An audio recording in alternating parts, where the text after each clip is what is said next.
Hi ಸ್ನೇಹಿತರೆ, ನಾವಿವತ್ತು ನೋಡ್ತಿರೋದು the monkey ಅನ್ನುವಂಥ 2025ರ ಹಾರರ್ ಥ್ರಿಲ್ಲರ್ ಸಿನಿಮಾ. ಈ ಸಿನಿಮಾ ಕಥೆಯಲ್ಲಿ ಒಂದು ಡಾಲ್ ಅಂದರೆ ಮಂಕಿ ಡಾಲ್ ಬಗ್ಗೆ ತೋರಿಸಲಾಗಿದೆ. ಒಂದು ಮಂಕಿ ಡಾಲ್ನಿಂದ ಜನ ಹೇಗೆ ಸಾಯ್ತಾರೆ ಅನ್ನೋದನ್ನು ತೋರಿಸಲಾಗಿದೆ. ಇದನ್ನು ಯಾವುದೇ ಕಾರಣಕ್ಕೂ ಮಿಸ್ ಮಾಡಬೇಡಿ, ಕೊನೆ ತನಕ ಕೇಳಿ ಅಂತ ಹೇಳುತ್ತಾ ಈ ಕಥೆನ ಶುರು ಮಾಡ್ತೇನೆ. ಹಾಗಾದರೆ ಕತೆಗೆ ಹೋಗೋಣ. ಕತೆ ಶುರುವಾಗುತ್ತಾ ಒಬ್ಬ ಕ್ಯಾಪ್ಟನ್ ನಿಂದ ಎದುಸಿರು ಬಿಡುತ್ತಾ ಓಡುತ್ತಾ ಬರುತ್ತಿದ್ದ. ಅವನ ಬಟ್ಟೆಗಳು ರಕ್ತದಲ್ಲಿ ನೆಂದಿದ್ದವು. ಅವನೊಂದು ಟಾಯ್ ಶಾಪ್ಗೆ ಬಂದಾಗ ಅಲ್ಲಿದ್ದ ಶಾಪ್ ಕೀಪರ್ ಅಂದ್ರೆ ಆ ಓನರ್ ಅವನನ್ನು ನೋಡ್ತಾನೆ. ಕ್ಯಾಪ್ಟನ್ ಒಂದು ಕ್ರೀಪಿ ಅಂತ ಕಾಣುವ ಮಂಕಿ ಟಾಯ್ ನ ಮಾರಲು ಬಂದಿದ್ದ. ಆ ಕ್ಯಾಪ್ಟನ್ ಹೆಸರು ಶೆಲ್ಬರ್ನ್. ಅವನ ಕೈಯಲ್ಲಿ ಕುಳಿತು ಮುರಿದ ಒಂದು ಮಂಕಿ ಟಾಯ್ ಅಂದ್ರೆ ಮಂಗನ ಗೊಂಬೆ ಇತ್ತು. ಅದರ ಕೈಯಲ್ಲಿ 2 ಡ್ರಮ್ ಸ್ಟಿಕ್ ಇದ್ದವು. ಅದರಿಂದ ಅದು ಡ್ರಮ್ ಬಾರಿಸುತ್ತಿತ್ತು. ನೋಡಲು ವಿಚಿತ್ರವಾಗಿತ್ತು. ಆ ಶಾಪ್ ಕೀಪರ್ ಅವನನ್ನು ನೋಡಿ ಗಾಬರಿ ಆಗ್ತಾನೆ. ಮೊದಲೇ ಕ್ಯಾಪ್ಟನ್ ರಕ್ತ ಸಿಕ್ತ ಡ್ರೆಸ್ ಹಾಕಿದ್ದಾನೆ. ಸ್ಟೋರ್ ಓನರ್ ಸಾವರಿಸಿಕೊಂಡು ಕೇಳ್ತಾನೆ, ನಿಂಗೆಂತಾಯ್ತು? ಅದೇನು ಮೈ ಮೇಲೆ ರಕ್ತ?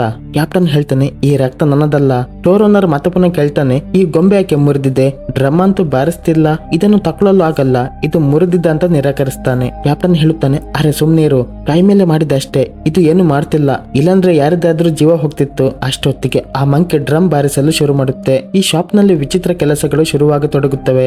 ಒಂದು ಇಲ್ಲಿ ಅಲ್ಲಿದ್ದ ಹಗ್ಗ ಕಟ್ ಮಾಡಿ ಹಗ್ಗಕ್ಕೆ ಫಿಕ್ಸ್ ಆಗಿದ್ದ ವಸ್ತು ಅಲುಗಾಡಿ ನೋಡುತ್ತಿರುವಂತೆ ಅಲ್ಲಿದ್ದ ಒಂದು ಗೊಂಬೆ ಕೈಲಿದ್ದ ಬಾಣ ನೇರವಾಗಿ ಬಂದು ಶಾಪ್ ಕೀಪರ್ನ ಎದೆಯೊಳಗೆ ಕಸಕನೆ ನುಗ್ಗುತ್ತೆ. ವ್ಯಕ್ತಿಗೆ ಚೀರುವಷ್ಟು ಸಮಯ ಕೂಡ ಸಿಕ್ಕಿರಲಿಲ್ಲ. ಎಲ್ಲವೂ ಕಣ್ಣು ಮಿಟುಕಿಸುವ ಒಳಗೆ ನಡೆದಿತ್ತು. ಅಸಲಿಗೆ ಮಂಗ ಒಂದು ಶಾಪ್ ಆಗಿತ್ತು. ಆ ಗೊಂಬೆ ಡ್ರಮ್ ಬಾರಿಸಿದಾಗ ಯಾರದಾದ್ರೂ ಸಾವು ಆಗ್ತಿತ್ತು.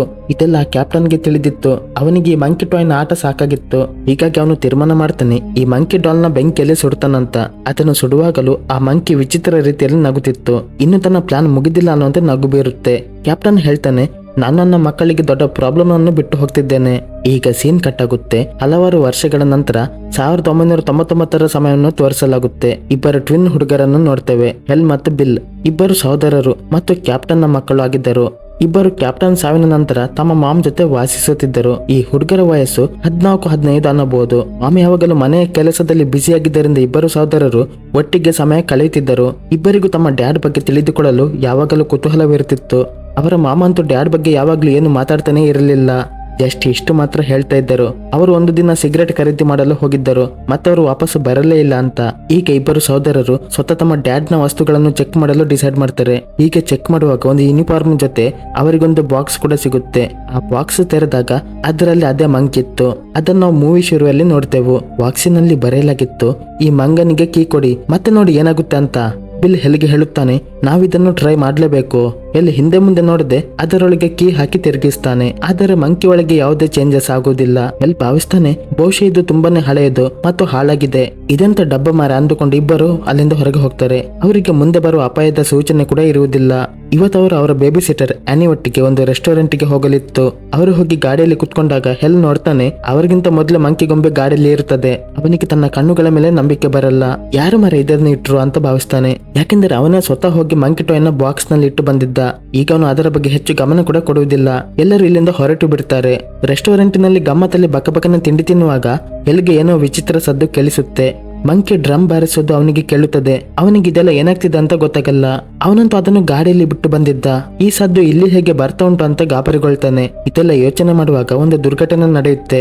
ಅಲ್ಲೇ ಎದುರಲ್ಲಿ ಅಡಿಗೆ ಮಾಡುವ ಶೆಫ್ರನ್ ಚಾಕು ಎಲ್ಲರ ಎದುರು ಆನಿ ಎದುರು ಹೋಗಿ ಅವಳ ಕುತ್ತಿಗೆ ಕಚ್ಚಕನೆ ಕೊಯ್ದು ಬಿಡುತ್ತೆ. ಆನಿ ಸಾವು ಸ್ಥಳದಲ್ಲಿ ಆಗುತ್ತೆ. ಅದನ್ನು ತಡೆಯಲು ಅವರಿಗೆ ಅವಕಾಶ ಕೂಡ ಸಿಕ್ಕಿರುವುದಿಲ್ಲ. ಎಲ್ಲರಿಗೂ ಇದೊಂದು ಆಕ್ಸಿಡೆಂಟ್ ಅಂತ ಅನಿಸುತ್ತೆ. ಅಂದ್ರೆ ಒಂದು ರೀತಿಯಲ್ಲಿ ಅಕಸ್ಮಾತ್ ಆಗಿ ಸಂಭವಿಸಿದ ಅಂತ ಭಾವಿಸ್ತಾರೆ. ಆದರೆ ಹೆಲ್ ಅರಿತಿದ್ದ, ಇದು ಆಕ್ಸಿಡೆಂಟ್ ಅಲ್ಲ, ಬದಲಿಗಿದ್ದು ಬೇರೆ ಏನೋ ಇದೆ. ಹೆಲ್ ಮತ್ತು ಬಿಲ್ ಬೇಬಿ ಸಿಟರ್ ಆನಿ ಸಾವಿನಿಂದ ಡಿಸ್ಟರ್ಬ್ ಆಗಿದ್ದರು. ಆ ಸಾವು ಅವರ ಎದುರೇ ಆಗಿತ್ತು. ಅವರ ಮಾಮ ಅವರನ್ನು ಆನಿಯ ಫಿನರಲ್ಗೂ ಕರ್ಕೊಂಡು ಹೋಗ್ತಾರೆ ಮತ್ತು ಅವರಿಗೆ ಸಮಜಾಯಿಸ್ತಾರೆ, ಲೈಫ್ ಹೀಗೇನೆ ಇರುತ್ತೆ, ಯಾರು ಯಾವಾಗ ಸಾಯ್ತಾರೆ ಯಾರಿಗೂ ಗೊತ್ತಿರಲ್ಲ. ಒಂದು ದಿನ ಸಮಯ ನಿಂತಾಗ ಎಲ್ಲರೂ ಹೋಗಲೇಬೇಕು. ನಂತರ ಎಲ್ಲರೂ ಮನೆಗೆ ಬರ್ತಾರೆ. ಎಲ್ ಮೊದಲು ಮಂಕಿ ಟಾಯ್ ಹತ್ತಿರ ಹೋಗಿ ಕೇಳ್ತಾನೆ, ಏನು ಈಗ ಏನೆಲ್ಲ ಆಗ್ತಿದೆ? ಬೇಬಿ ಸಿಟರ್ ಸಾವಿನ ಹಿಂದೆ ನಿನ್ನ ಕೈ ಇದೆನಾ? ಅವನು ಹೀಗೆ ಮಾತಾಡುವಾಗ ಅವನ ಸಹೋದರ ಬಿಲ್ ಬಂದು ಅವನಿಗೆ ತೊಂದರೆ ಕೊಡಲು ಶುರು ಮಾಡ್ತಾನೆ. ಎಲ್ಲ ಅವನಿಗೆ ಮಂಕಿ ಸ್ಟೋರಿ ಹೇಳಲು ಆರಂಭಿಸ್ತಾನೆ. ಹೇಗೆ ಆ ಮಂಕಿ ಡಾಲ್ ತಮ್ಮ ಕಾರ್ ಒಳಗೆ ಬಂತು, ಹೇಗೆ ಕಾರಿನಲ್ಲಿ ಮಂಕಿ ಡ್ರಮ್ ಬಾರಿಸುತ್ತಿದ್ದ ಸೌಂಡ್ ಕೇಳ್ತಿತ್ತು ಅಂತ. ಇದೆಲ್ಲ ಕೇಳಿ ಬಿಲ್ಗೆ ಆಶ್ಚರ್ಯವಾಗುತ್ತೆ. ಎಲ್ ಹೇಳ್ತಾನೆ, ಆನಿ ಸಾವಿಗೆ ಈ ಮಂಕಿ ಡಾಲೇ ಕಾರಣ. ಬಿಲ್ ಅವನ ಮಾತು ಕೇಳಿ ನಗಾಡ್ತಾನೆ. ಇವನಿಗೆ ಮಂಡೆ ಪೆಟ್ಟ ಲೂಸ್ ಅಂತ ಭಾವಿಸ್ತಾನೆ. ಮರುದಿನ ಇನ್ನೂ ದೊಡ್ಡ ಪ್ರಾಬ್ಲಮ್ ಕ್ರಿಯೇಟ್ ಮಾಡ್ತಾನೆ. ಹೆಲ್ನ ಮಂಕಿ ಕಥೆಯನ್ನು ಬಿಲ್ ಸ್ಕೂಲ್ ನಲ್ಲಿ ವೈರಲ್ ಮಾಡ್ತಾನೆ. ಅದರಿಂದ ಎಲ್ಲರೂ ಹೆಲ್ನ ತಮಾಷೆ ಮಾಡ್ತಾರೆ. ಅವನಿಗೆ ಸಿಟ್ಟು ಬಂದಿರುತ್ತೆ. ಮನೆಗೆ ಬಂದು ಕೋಪದಲ್ಲಿ ಕೀ ತಿರುಗಿಸ್ತಾನೆ ಮತ್ತು ಆ ಮಂಕಿಗೆ ಹೇಳ್ತಾನೆ, ಹೋಗು ನನ್ನ ಸೋದರ ಬಿಲ್ ನನ್ನು ಕೊಂದು ಬಿಡು. ಕೋಪದಲ್ಲಿ ಅವನು ಇದೆಲ್ಲ ಮಾಡ್ತಾನೆ. ಆತರ ಮುಂದೆ ಎಂತ ಆಗ್ತದಂತ ಅವನಿಗೆ ಗೊತ್ತೇ ಇರಲ್ಲ. ಅವನ ಕೀ ತಿರುಗಿಸ್ತಾ ಇದ್ದಂತೆ ಅವನ ಮಾಮ್ನ ಹೆಲ್ತ್ ಹಾಳಾಗಿ ತೊಡಗುತ್ತೆ. ಅವರು ಇವರಿಗಾಗಿ ತಿಂಡಿ ಮಾಡ್ತಿದ್ದರು.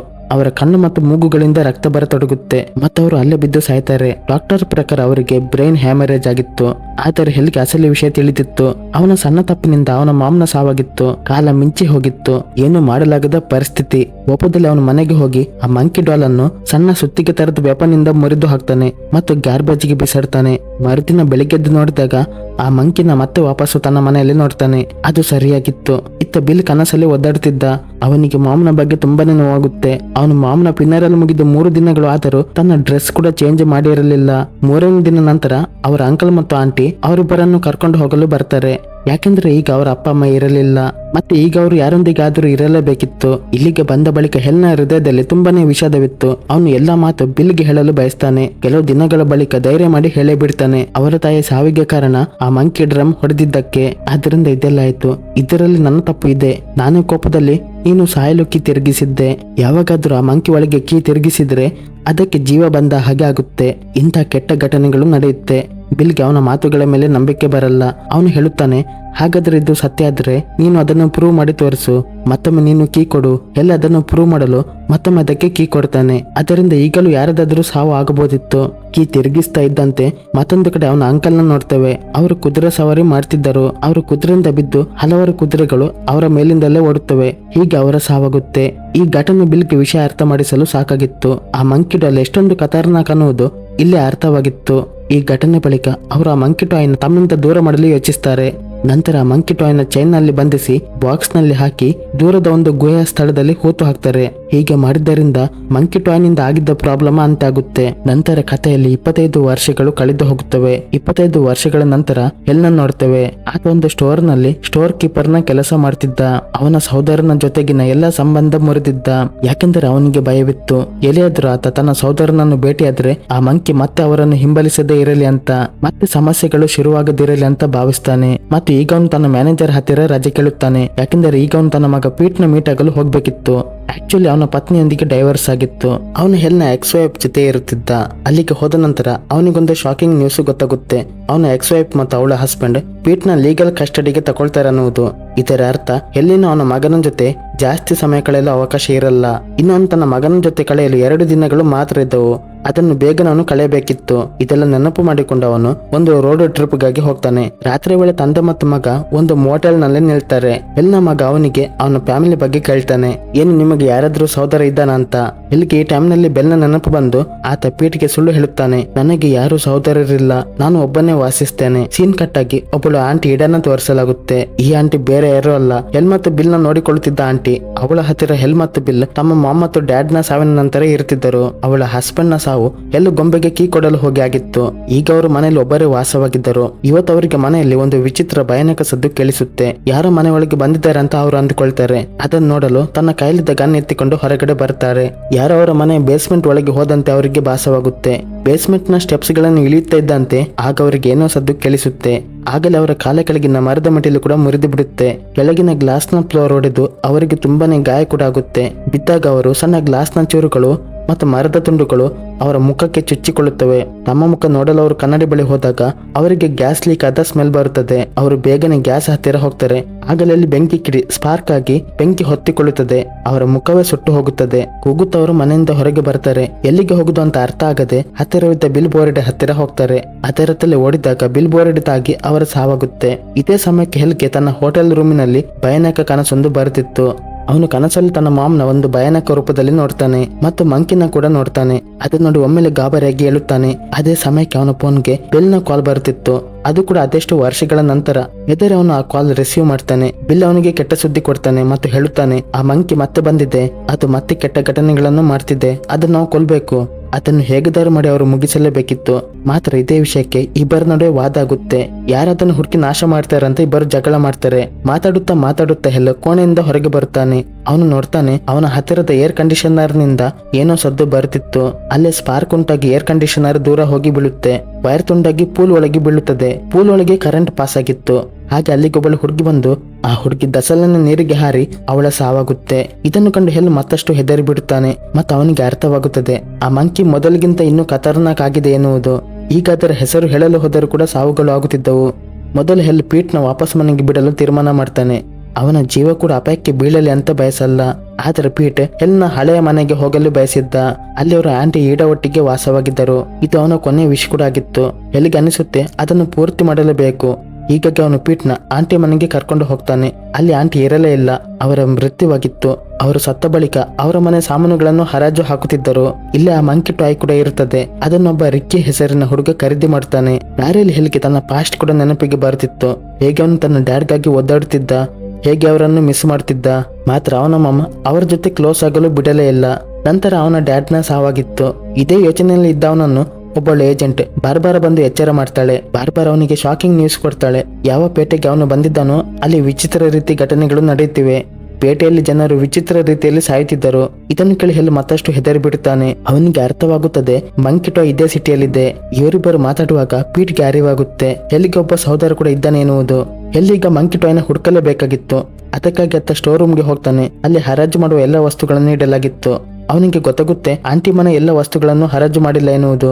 ಕೆಲವೊಂದು ಇಲ್ಲೇ ಇರಬಹುದು ಅಂತ ಅಂದುಕೊಳ್ಳುತ್ತಾನೆ. ಹೆಲ್ ಕೇಳ್ತಾನೆ ಬಾರ್ಬಾರ ಹತ್ತಿರ, ಎಂತ ಹರಾಜಿನಲ್ಲಿ ಯಾವ್ದಾದ್ರು ಮಂಕಿ ಟಾಯ್ ಇತ್ತಾ? ಬಾರ್ಬಾರಕ್ಕೆ ಇದು ನೆನಪು ಇರಲಿಲ್ಲ. ಹೀಗಾಗಿ ಅವಳು ಹೆಲ್ಗಾಗಿ ಸ್ಟೋರ್ ರೂಮ್ ಓಪನ್ ಮಾಡ್ತಾಳೆ. ಅಲ್ಲಿ ಅವರು ಮಂಕಿ ಟಾಯ್ ಹುಡುಕಲು ಡಿಸೈಡ್ ಮಾಡ್ತಾರೆ. ಬಾರ್ಬಾರ ಸ್ಟೋರ್ ರೂಮ್ ತೆರೆದು ವಸ್ತುಗಳನ್ನು ಹುಡುಕ್ತಾರೆ ಅನ್ನುವಾಗ ಒಂದು ಶಾರ್ಟ್ ಗನ್ ಆಟೋಮೆಟಿಕ್ ಆಗಿ ಪ್ರೆಸ್ ಆಗಿ ಗುಂಡು ಬಾರ್ಬಾರಿಗೆ ತಾಗಿ ಅವಳ ಸಾವಾಗುತ್ತೆ. ಆ ಹುಡುಗಿ ಸತ್ತಾಗ ಇಡೀ ಸ್ಟೋರ್ ರೂಮ್ ನಲ್ಲಿ ಆ ಮಂಕಿಯ ಡ್ರಮ್ ಸದ್ದು ಕೇಳುತ್ತೆ. ಹೆಲ್ಗೆ ಬಿಲ್ ಕೂಡ ಇದೇ ನಗರದಲ್ಲಿ ಇದ್ದಾನೆ ಅನ್ನೋದು ಗೊತ್ತಾಗುತ್ತೆ. ಹೇಗೂ ಟೆಲಿಫೋನ್ ಡೈರಿಯಿಂದ ಮಿಸ್ ಮಂಕಿ ಹೆಸರಿಗೆ ಕಾಲ್ ಮಾಡ್ತಾನೆ. ಇದನ್ನು ಅವನು ಗೆಸ್ ಮಾಡಿದ್ದನ್ನಬಹುದು. ಅತ್ತ ಕಡೆಯಿಂದ ಬಿಲ್ ಮಾತಾಡ್ತಾನೆ. ಅವನು ಮಾತ್ರ ಹೆಲ್ನ ಮೀಟ್ ಆಗಲು ಬರುವುದೇ ಇಲ್ಲ. ಹೆಲ್ ಅವನಿಗೆ ಬರುವಂತೆ ಗದರಿಸ್ತಾನೆ. ಬಿಲ್ ಬರದೇ ಇದ್ದಾಗ ಹೆಲ್ ಕೂಡಲೇ ಅವನ ಲೊಕೇಶನ್ ಟ್ರೇಸ್ ಮಾಡುವ ಕೆಲಸ ಆರಂಭಿಸ್ತಾನೆ. ಇಲ್ಲಿ ಬಿಲ್ ನ ಮನೆ ತೋರಿಸಲಾಗುತ್ತೆ. ಅವನ ಯೋಚನೆಗಳು ತುಂಬಾನೇ ಖತರ್ನಾಕ್ ಆಗಿದ್ದವು. ಹೆಲ್ ಯಾವ ಮಂಕಿ ಟಾಯ್ ನ ಹುಡುಕುತ್ತಿದ್ದನೋ ಅದು ಅವನ ಸಹೋದರ ಬಿಲ್ ಹತ್ತಿರವಿತ್ತು. ಬಿಲ್ ಅದನ್ನು ತನ್ನ ಫ್ರೆಂಡ್ ಅಂತ ಇಟ್ಟುಕೊಂಡಿದ್ದ. ಹಾಗೆ ಅವನು ಪೂರ್ತಿ ಮನೆಯಲ್ಲಿ ಟ್ರಾಪ್ಸ್ ಕೂಡ ಹಾಕಿದ್ದ. ಯಾಕೆಂದರೆ ಅವನಿಗೆ ತಿಳಿದಿತ್ತು ಹೆಲ್ ಅವನನ್ನು ಮೀಟ್ ಆಗಲು ಈ ಮನೆಗೆ ಖಂಡಿತ ಬರ್ತಾನೆ ಎನ್ನುವುದು. ಅವನು ಹೆಲ್ ಮೇಲೆ ಸೇಡು ತೀರಿಸಿಕೊಳ್ಳಲು ಬಯಸ್ತಾನೆ. ಅವನಿಗೆ ಅನಿಸುತ್ತೆ ಅವನ ಡ್ಯಾಡ್, ಅವನ ಮಾಮ್ ಹಾಗೂ ಅಂಕಲ್ ನ ಸಾವಿಗೆ ಕಾರಣ ಹೆಲ್ ಅನ್ನುವುದು. ಇವತ್ತು ಅವನು ಜಗತ್ತಿನಲ್ಲಿ ಒಬ್ಬಂಟಿಯಾಗಿರಲು ಕಾರಣ ಹೆಲ್. ಹೀಗಾಗಿ ಅವನು ಹೆಲ್ ನ ಕೊಲ್ಲಲು ಬಯಸ್ತಾನೆ. ಅಸಲಿಗೆ ನಗರದಲ್ಲಿ ಆಗುತ್ತಿದ್ದ ಕೆಟ್ಟ ಘಟನೆ ಇದೆಲ್ಲ ಬೆಲ್ ಮಾಡುತ್ತಿದ್ದ. ಸೀನ್ ಈಗ ಪಾಸ್ಟ್ ಗೆ ಹೋಗುತ್ತೆ, ಅಂದರೆ ಹಿಂದೆ ಹೋಗುತ್ತೆ. ಈ ಇಬ್ಬರು ಸಹೋದರರು ಸೇರಿ ಮಂಕಿ ಟಾಯ್ ನ ಭೂಮಿಯಲ್ಲಿ ದಫನ ಮಾಡುವಾಗ ಆಗ ಬಿಲ್ ವಾಪಸ್ಸು ಆ ಮಂಕಿ ಟಾಯ್ ನ ತರಲು ಹೋಗಿದ್ದ. ಅಲ್ಲಿ ಅವನಿಗೆ ಮಂಕಿ ಟಾಯ್ ಸಿಗದೆ ಕೇವಲ ಅದರ ಕೀ ಸಿಕ್ಕಿತ್ತು. ಅಲ್ಲಿಂದ ಅವನು ಇಷ್ಟರ ತನಕ ಆ ಮಂಕಿ ಟಾಯ್ ನ ಹುಡುಕಲು ಪ್ರಯತ್ನ ಮಾಡ್ತಿದ್ದ. ಕೊನೆಗೂ ಅವನಿಗೆ ಆ ಮಂಕಿ ಟಾಯ್ ಅವನ ಆಂಟಿ ಮನೆಯಲ್ಲಿ ಸಿಕ್ಕಿತ್ತು. ಅದನ್ನು ಅವನು ಬೇರೆ ಹುಡುಗನಿಂದ ಖರೀದಿ ಮಾಡಿಸಿದ. ಈಗ ಯಾವ ಹುಡುಗ ಆ ಮಂಕಿ ಟಾಯ್ ನ ಬಿಲ್ಗೆ ಮಾರಿದ್ದನೋ ಅವನಿಗೆ ಆ ಮಂಕಿ ಟಾಯ್ ವಾಪಸ್ಸು ಬೇಕಾಗಿತ್ತು. ಅವನು ಹೆಲ್ ಮತ್ತು ಅವನ ಮಗ ಆಂಟಿ ಮನೆಯಲ್ಲಿ ಇರೋದು ನೋಡಿ ಇಬ್ಬರನ್ನು ಗನ್ ಪಾಯಿಂಟ್ ನಲ್ಲಿ ತಕೊಂಡು ಬಿಲ್ ಮನೆ ಹತ್ತಿರ ಕರೆತರ್ತಾನೆ. ಗನ್ ಪಾಯಿಂಟ್ ನಲ್ಲಿ ಹೆಲ್ಗೆ ಹೇಳುತ್ತಾನೆ, ಮನೆ ಒಳಗೆ ಹೋಗು, ಅಲ್ಲಿಂದ ಮಂಕಿ ಟಾಯ್ ತಕೊಂಡು ಬಾ. ಹೆಲ್ಗೆ ಅನಿಸುತ್ತಿತ್ತು ಒಂದು ವೇಳೆ ಮಂಕಿ ಟಾಯ್ ಅವನ ಕೈಗೆ ಸೇರಿದರೆ ತುಂಬಾನೇ ಕೆಟ್ಟದಾಗುತ್ತೆ. ಅವನು ಆ ಹುಡುಗನಿಗೆ ಹೇಳುತ್ತಾನೆ, ನೀನು ಮಿಸ್ ಆಗಿಯೋ ಆ ಮಂಕಿ ಟಾಯ್ನ ಕೀ ಚಲಾಯಿಸಬೇಡ, ಇಲ್ಲಾಂದ್ರೆ ಎಲ್ಲ ಕೆಟ್ಟದಾಗುತ್ತೆ. ಇಲ್ಲಿ ಪೀಟ್ ಹೇಗೂ ಟ್ರ್ಯಾಪ್ ಗಳಿಂದ ಬಚಾವಾಗುತ್ತಾ ಬಿಲ್ ಬಳಿಗೆ ತಲುಪ್ತಾನೆ. ಬಿಲ್ ಬಳಿಗೆ ಹೋದಾಗ ಬಿಲ್ ಅವನಿಗೆ ಮಂಕಿ ಟಾಯ್ ಕೊಡ್ತಾನೆ. ಆದರೆ ಪೀಟ್ಗೆ ಮಂಕಿ ಟಾಯ್ ಬಗ್ಗೆ ಯಾವ ವಿಷಯವೂ ಗೊತ್ತಿರಲ್ಲ. ಬಿಲ್ ಪೀಟ್ಗೆ ಬಲವಂತವಾಗಿ ಆ ಮಂಕಿ ಟಾಯ್ನ ಕೀ ತಿರುಗಿಸಲು ಹೇಳ್ತಾನೆ. ಪೀಟ್ ಕೀ ತಿರುಗಿಸುತ್ತಾ ಇದ್ದಂತೆ ಹೊರಗಡೆ ಇದ್ದ ಹೆಲ್ ಹತ್ತಿರದ ವ್ಯಕ್ತಿ ಅಂದರೆ ಆ ಹುಡುಗನ ಕೈಲಿದ್ದ ಗನ್ ಫೈರ್ ಆಗುತ್ತೆ. ಆ ಗುಂಡು ಕಾರಿನ ಗ್ಲಾಸ್ಗೆ ತಾಗಿ ಅಲ್ಲಿಂದ ನೇರವಾಗಿ ಹೊರಗಡೆ ಇದ್ದ ಜೇನುನೊಣಗಳ ಗೂಡಿಗೆ ತಾಗುತ್ತೆ.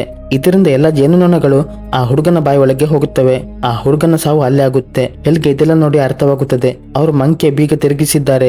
ಇದೆಲ್ಲ ತಡೆಯಲು ಅವನು ಬಿಲ್ ಮನೆ ಒಳಗೆ ಬರ್ತಾನೆ. ಹಾಗೆ ಅವನು ಒಳಗೆ ಬರ್ತಾ ಇದ್ದಂತೆ ಒಂದು ಟ್ರ್ಯಾಪ್ ಆಕ್ಟಿವೇಟ್ ಆಗಿತ್ತು ಮತ್ತು ಆತ ಅಲ್ಲೇ ಸಿಲುಕಿ ಬೀಳುತ್ತಾನೆ. ಇದನ್ನ ನೋಡಿ ಬಿಲ್ ಅವನ ಹತ್ತಿರ ಬರುತ್ತಾನೆ. ಇಬ್ಬರ ನಡುವೆ ಫೈಟ್ ಆರಂಭವಾಗುತ್ತೆ.